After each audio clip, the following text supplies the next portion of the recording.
एक पुराने किले के खंडर के बीचों बीच एक साधु ने अपना आश्रम बना लिया था। खंडर की टूटी फूटी दीवारें, उखड़े हुए पत्थर और झाड़ियों से ढकी जगह, सब कुछ मिलकर उस जगह को रहस्यमयी बना देते थे। खंडर के बिल्कुल पास ही एक प्राकृतिक गुफा थी, जहां अंधेरा और नमी हमेशा बनी रहती थी। साधु ने गुफा को ही अपनी पूजा और साधना का केंद्र बना लिया था। लोग दूर दूर से उस साधु को गुफा वाले बाबा कहकर पुकारते थे। धीरे धीरे उनका नाम आसपास के गांवों, कस्बों और यहाँ तक कि शहर तक पहुँच गया। हर कोई यही कहता था कि बाबा जी के पास अपार शक्तियाँ हैं और जो भी उनके दरबार में श्रद्धा से आता है उसकी मनोकामना पूरी होती है। आश्रम में साधु ने कई कुटियाएं बनवा रखी थी। उन कुटियाओं में ज़्यादातर स्त्रियां रहती थीं, जिन्हें लोग सेविकाएं कहते थे। दिन रात वे बाबा की सेवा, भजन, कीर्तन और पूजा पाठ में लगी रहती। सेवकों की संख्या बहुत कम थी, लेकिन सेविकाएं सैकड़ों में थीं। गांव की साधारण औरतें, कुछ विधवाएं, कुछ मायूस स्त्रियां और कुछ परिवार से दूर हुई महिलाएं सब बाबा के आश्रम में शरण ले चुकी थी। आश्रम में दिन रात कीर्तन गूंजते रहते। जैसे ही सूरज ढलता, दीपक और धूप की महक से पूरा वातावरण भर जाता। सेविकाएं बाबा के चरणों में बैठकर मंत्र जपती, तो कोई कुटिया साफ करती, कोई प्रसाद तैयार करती और कोई बाबा की गुफा के बाहर दीपक जलाकर रखती। गुफा ही साधु का असली केंद्र था। लोग कहते हैं कि बाबा वहाँ तपस्या करते हैं और वहीं से उन्हें अलौकिक शक्तियाँ प्राप्त हुई हैं। गुफा की दीवारों पर मोटे मोटे कालिक जैसे धब्बे थे, जिनके बारे में बाबा कहते हैं ये सब उनकी साधना की अग्नि से बने हैं। गुफा में प्रवेश करना आसान नहीं था। केवल सेविकाएं ही बाबा के आदेश से भीतर जा सकती थी। बाकी लोग बाहर से ही हाथ जोड़कर प्रणाम करते और अपनी समस्या सुनाते। औरतें मानती थी कि बाबा जो सिर्फ साधु ही नहीं, बल्कि उनके दुख दर्द के सच्चे सहारे हैं। कोई संतानहीन औरत बाबा के पास आती तो बाबा उसे विशेष पूजा करवाते। कोई पति से दुखी होकर आती तो बाबा उसे शांति का यज्ञ उपाय बताते। किसी का व्यापार न चलता तो बाबा उनके नाम से गुफा में ध्यान साधना करने का वादा करते। गांव में चर्चा रहती, गुफा वाले बाबा के पास जाओ, तुम्हारा सारा संकट मिट जाएगा। वो सचमुच दिव्य शक्ति वाले हैं। उनकी पूजा से घर में सुख शांति आती है। ऐसी चर्चाओं ने औरतों के मन में आस्था और भी गहरी कर दी। औरतें समूह बनाकर दूर दूर से बाबा के पास आश्रम में पहुंचती। आश्रम के बड़े द्वार पर बैठा सेवक उनका नाम लिखता और उन्हें बाबा के दर्शन के लिए लाइन में खड़ा करता। कई बार तो इतनी भीड़ लग जाती कि आधी रात तक लोग इंतजार करते रहते। बाबा का प्रभाव बढ़ता ही गया। उन्होंने अपने आश्रम के चारों ओर नियम बना रखे थे। जो भी महिला या पुरुष वहां आता, उसे पहले कुछ दान देना पड़ता। कभी नारियल, कभी कपड़े, कभी पैसे। फिर बाबा उस दान को गुफा की शक्ति में समर्पित करते। सेविकाएं इन सब चीज़ों को संभालती और आश्रम में बांट देती। आश्रम का वातावरण हरदम रहस्यमयी बना रहता। ढोलक की थाप, झांझ की झंकार और धूप बत्ती की खुशबू मिलकर ऐसा माहौल बना देती जैसे कोई अलौकिक शक्ति वहाँ मौजूद हो। बाबा जब गुफा से बाहर आते तो उनके चेहरे पर चमक सी दिखाई देती। लोग मानते थे कि यह चमक साधना की तपिश से आई है। बाबा के चरण छूने के लिए लोग झुक जाते, विशेषकर महिलाएं उनके सामने आकर अपनी व्यथा रो रो कर सुनाती। बाबा कभी आशीर्वाद देते, कभी मंत्र पढ़ते और कभी कहते, कल गुफा में विशेष साधना होगी, तुम्हारी समस्या दूर हो जाएगी। लोगों की आस्था इतनी गहरी हो गई थी कि कोई उनके शब्दों पर सवाल तक नहीं उठाता। औरतें तो और भी ज़्यादा प्रभावित थीं।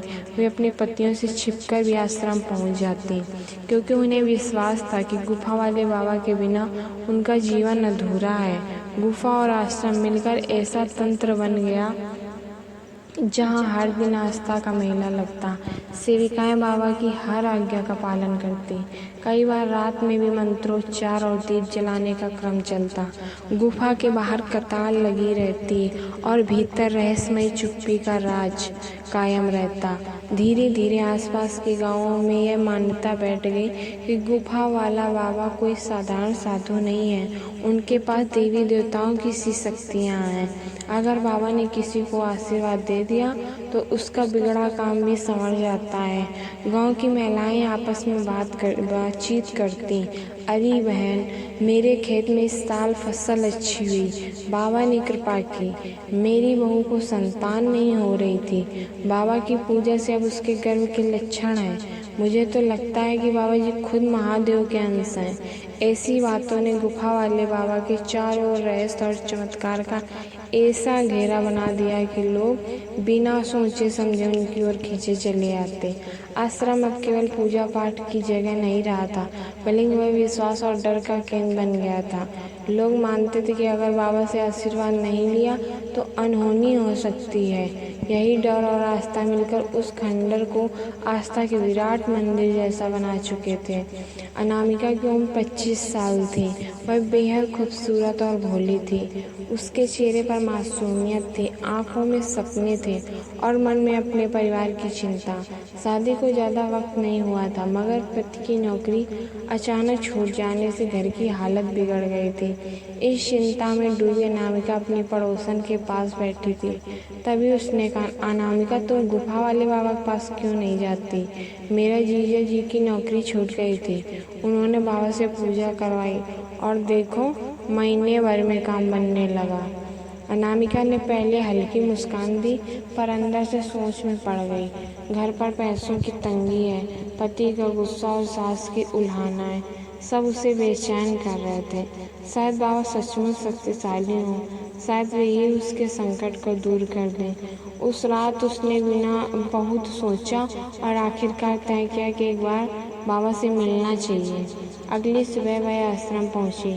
खंडर जैसे पुराने मकान में बने आश्रम के दरवाजे पर लंबी लाइन लगी थी। लोग दूर दूर से बाबा के दर्शन करने आए थे। मृदंग और झांझ की आवाज़ें गूंज रही थी। धूप और अगरबत्ती की खुशबू हवा में घुली थी। अनामिका धीरे धीरे अंदर बढ़ी। वहाँ 2 सेविकाएं खड़ी थी। दोनों ने पीली साड़ियाँ पहन रखी थी। उनके चेहरे भावहीन थे, जैसे केवल आदेश मानने के लिए खड़ी हों। वे हर आने वाले को झुककर इशारे से बाबा के सामने ले जाती। जब अनामिका की बारी आई तो बाबा ने जैसे ही उनकी ओर आंखें चमक उठी।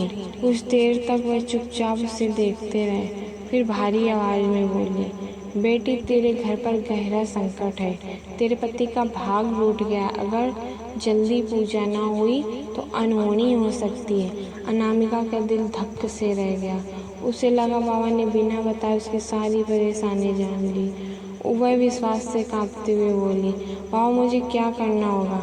बाबा ने आंखें मूंद ली और कुछ क्षण मंत्र बुदबुदाते रहे, फिर धीरे से बोले, कल प्रातः गुफा में विशेष पूजा होगी, तुझे अकेले आना होगा।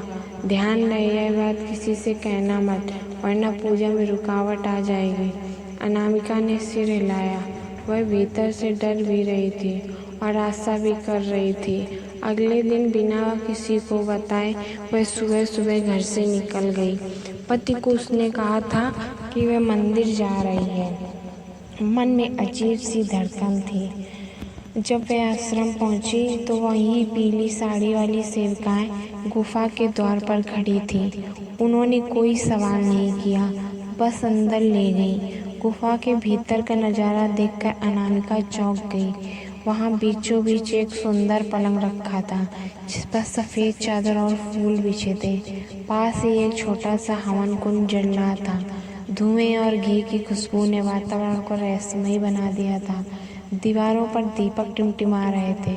सेविकाओं ने उसे पास बैठा दिया और कहा, बाबा अभी आने वाले हैं। अनामिका का दिल जोरों से धड़क रहा था।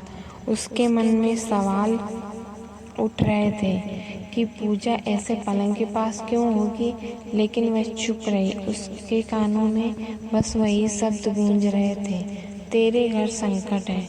कुछ देर बाद गुफा का एक द्वार खुला। बाबा अंदर आए। उन्होंने गेरुए कपड़े पहन रखे थे, गले में रुद्राक्ष की माला थी और चेहरे पर गंभीरता। जैसे ही वे आए, सेविकाएं झुककर प्रणाम करने लगीं। बाबा ने गहरी आवाज में कहा, शांति, सब बैठ जाओ, आज देवी की विशेष साधना होगी। अनामिका सिर झुकाकर बैठ गई। बाबा ने हवन कुंड में आहुतियां डालनी शुरू की। मंत्रों की गूंज गुफा में फैल गई। सेविकाएं घुटनों के बल बैठकर आंखें मूंद चुकी थी। धुएं और आवाजों ने वातावरण और विविचित बना दिया था। इसी बीच एक सेविका उठी। उसके हाथ में चांदी का कटोरा था जिसमें दूध भरा हुआ था। वह कटोरा बाबा सामने रखकर बोली, प्रसाद। बाबा ने मंत्र पढ़ना जारी रखा। फिर उन्होंने दूध के कटोरे पर झुककर कुछ गुप्त मंत्र फूंक दिए। उनकी सांसें जैसे कटोरे की सतह पर उतर आईं। उन्होंने 3 बार फूंक मारी और फिर कटोरा उठाकर अनामिका की ओर बढ़ा दिया। बेटी, इसे पी लो, यह देवी का प्रसाद है। इससे तेरे ऊपर छाया और संकट दूर हो जाएगा। अनामिका कांपते हाथों से कटोरा लेने लगी। उसे लगा जैसे पूरा माहौल उसे मजबूर कर रहा है कि वह यह प्रसाद ग्रहण करे। उसके कानों में सेवकाओं की आवाज़ पड़ी, पी लो बहन, यह पवित्र है। जो भी इसे पीता है उसकी किस्मत बदल जाती है। अनामिका ने आंखें बंद की और दूध को होठों से लगा लिया। उसके भीतर एक अजीब सी सिहरन दौड़ गई। स्वाद साधारण दूध का नहीं था, जैसे उसमें कोई कड़वाहट, कोई गंध मिली हो।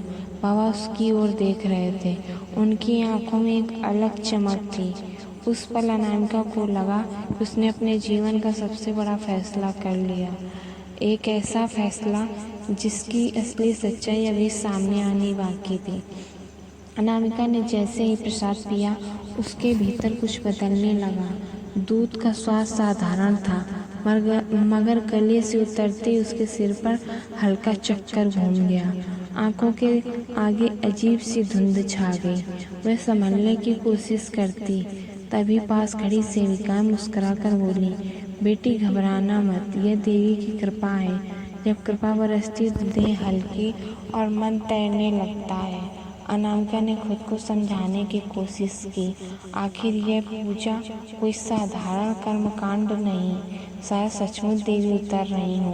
और उसके मन के भीतर कहीं न कहीं एक अनजाना डर भी जाग रहा था। गुफा के अंदर माहौल गाढ़ा होता जा रहा था। हवन कुंड की आंच तेज हो चुकी थी। धुएं में जड़ी बूटियों की गंध मिली हुई थी। बाबा मस्तक पर चंदन लगाए लंबा गेरुआ चोला पहने प्रवेश कर चुके थे। उनके आते ही ढोल और शंख की आवाज़ और ऊंची हो गई।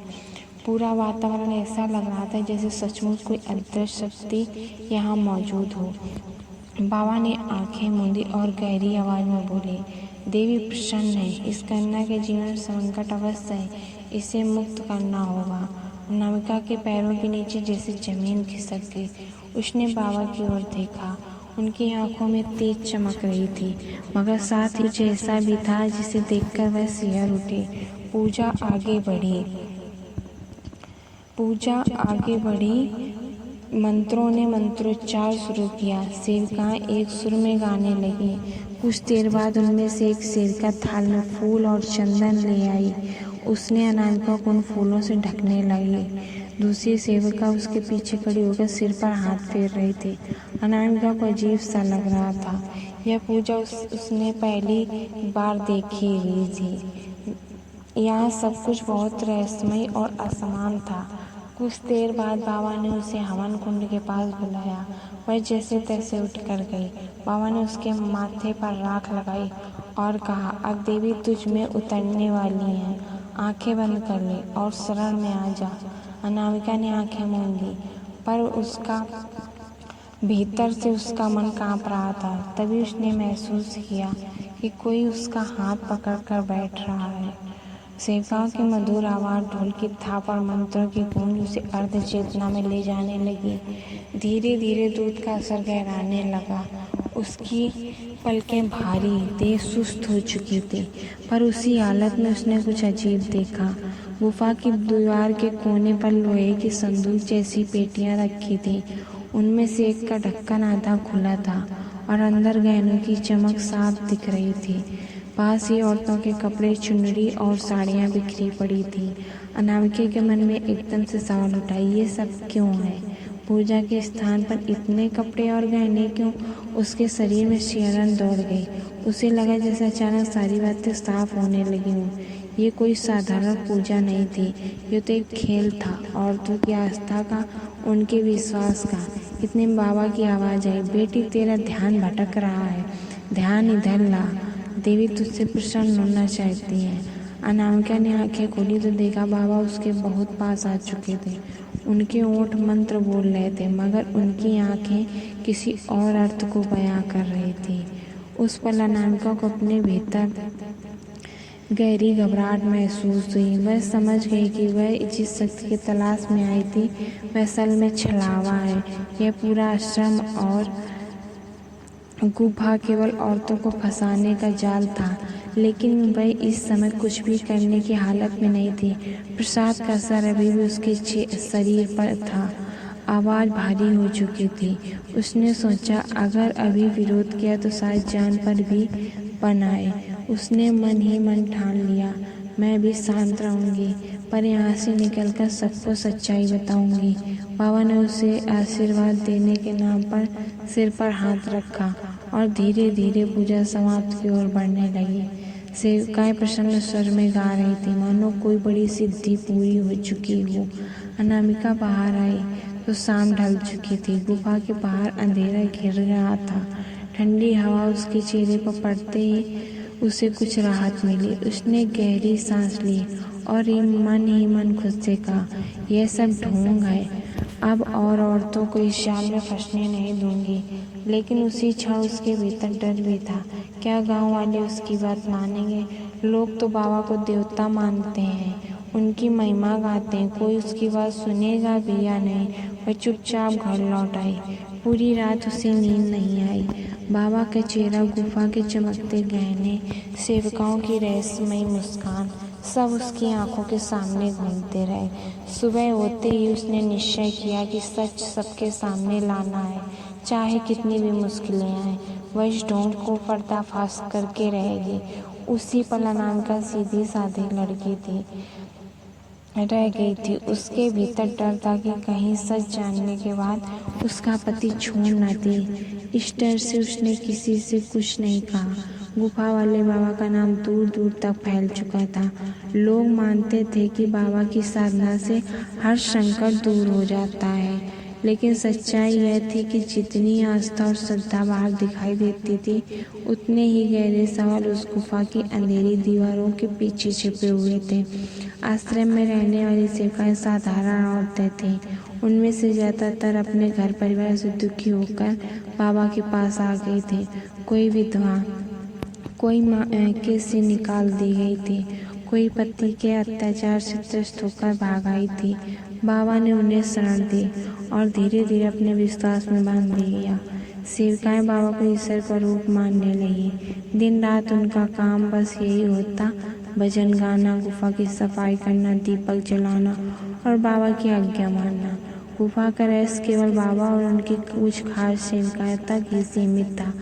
बाहर से देखने वालों को लगता था कि वहाँ पूजा पाठ और ध्यान ही चलता है, लेकिन असल में गुफा के भीतर अंधेरे का साम्राज्य था। बाबा वहाँ पर घंटों तक बंद रहते। कोई पूछता तो कहते देवताओं से संवाद हो रहा है। अगर कोई और ज़्यादा जिज्ञासा दिखाता तो बाबा गुस्सा हो जाते और कहते, जिसे साधना का ज्ञान नहीं वह सवाल ना करे, यह सब तुम्हारे समझने की बात नहीं। गांव के लोग डरते थे। उन्हें लगता था कि अगर उन्होंने बाबा पर शक किया तो कहीं अनहोनी ना हो जाए। लेकिन धीरे धीरे कुछ अजीब घटनाएं होने लगी। एक दिन पास के गांव से आई एक महिला अचानक गायब हो गई। लोग कहते हैं कि वह बाबा से मिलने गई थी। उसका परिवार ढूंढते ढूंढते थक गया, लेकिन कहीं कोई पता न चला। बाबा के भक्तों ने यह बात दबा दी और कहा वह तो साधना के लिए बाबा के साथ चली गई होगी। पर कुछ लोगों के मन में संदेह घर कर गया। फिर एक और घटना हुई। आश्रम में रहने वाली एक सेविका रात के अंधेरे में रोती हुई गुफा से बाहर भाग आई। उसके कपड़े अस्त व्यस्त थे और चेहरा भय से पीला पड़ गया था। वह बार बार कह रही थी, मैंने सब देख लिया। बाबा जो कहते हैं वह सब कुछ नहीं है, वहाँ पूजा नहीं होती। पर इससे पहले कि वह कुछ कर और बता पाती, बाकी सेविकाओं से पकड़कर वापस गुफा में ले गई। अगले दिन से वह सेविका कभी दिखाई नहीं दी। इन घटनाओं से गांव के कुछ नौजवानों को शक हुआ। उन्होंने तय किया कि बाबा के सच को सामने लाना जरूरी है, पर यह आसान नहीं था। बाबा का इतना असर था कि लोग डरते थे। किसी की हिम्मत नहीं होती थी कि सीधे सवाल कर सके। गांव के बुजुर्ग कहते, बाबा चुनौती मत दो वरना विनाश होगा। औरतें कहती, अगर बाबा रूठ गए तो हमारे घर परिवार पर संकट आ जाएगा। लेकिन नौजवान पीछे हटने वाले नहीं थे। उन्होंने रात में छिपकर गुफा के पास निगरानी करना शुरू किया और तब जाकर उन्हें कुछ अजीब नज़ारे दिखे। गुफा से अक्सर आधी रात को अजीब आवाज़ें आती, कभी किसी औरत के रोने की तो कभी किसी के चीखने की। बाबा कहते थे ये देवी की आवाज़ें हैं जो साधना से आती हैं। लेकिन नौजवानों ने साफ देखा कि बाबा गुफा में अकेले नहीं होते। उनकी कुछ खास सेविकाएं भीतर जाती हैं और घंटों तक वहीं रहती हैं। धीरे धीरे रात सामने आने लगा। बाबा ने लोगों के विश्वास को अपनी ढाल बना लिया था। औरतों की मजबूरी और दुखों का फ़ायदा उठाकर उन्होंने अपनी सेविकाएं बना लिया। गुफा उनकी साधना का नहीं बल्कि रहस्यों का अड्डा थी। फिर एक दिन ऐसा हुआ जिसने सबको हिला दिया। गांव की एक महिला कई महीनों से आश्रम में सिक्का बनी हुई थी, अचानक बीमार पड़ गई। उसने मरने से पहले अपने भाई को बुलाकर सच बताया, यहाँ साधना नहीं पाप होता है। बाबा ने हमें धोखे में रखा। गुफा में जो होता है अगर दुनिया जान गई तो उनका नकली चमत्कार टूट जाएगा। यह सुनते ही गांव में आग लग गई। लोग समूह बनाकर आश्रम की ओर बढ़े। सेवक और सेविकाएं रोकने की कोशिश करने लगे, पर इस बार भीड़ गुस्से में थी। वे सीधा गुफा के पास पहुंच गए। गुफा का दरवाजा जबरदस्ती खोला गया। अंदर का नजारा देखकर सबके होश उड़ गए। वहाँ न कोई देवी थी न कोई साधना, बल्कि गुफा के कोनों में रखे सामान, छिपाए हुए गहने और कुछ औरतों की टूटी हुई चूड़ियाँ पड़ी थी। बाबा बीचों बीच बैठे थे और हड़बड़ाहट में खुद को संभालने की कोशिश कर रहे थे। भीड़ ने चिल्लाकर कहा, ये है गुफा वाले बाबा का सच। गांव में वर्षों से जमी आस्था एक ही पल में ढह गई। लोग समझ गए बाबा ने उनका विश्वास छलावा बना रखा था। जो औरतें उन्हें भगवान मानकर आई थी वही सबसे ज़्यादा टूटी हुई थी। उस रात गुफा और आश्रम दोनों उजड़ गए। बाबा भागने की कोशिश करने लगे, पर भीड़ ने उन्हें पकड़ लिया। सेविकाएं चीख रही थी, कुछ बेहोश हो गई। गांव वालों ने तय किया कि अब किसी झूठे साधु को यहाँ पैर नहीं रखने देंगे। खंडर और गुफा को सील कर दिया गया। लोग कहते हैं कि आज भी वहाँ रात को अजीब आवाज़ें सुनाई देती हैं, जैसे उन औरतों की चीखें गूंज रही हों। गुफा वाले बाबा जिसने आस्था का खेल खेला था, आखिरकार अपने ही जाल में फंस गया।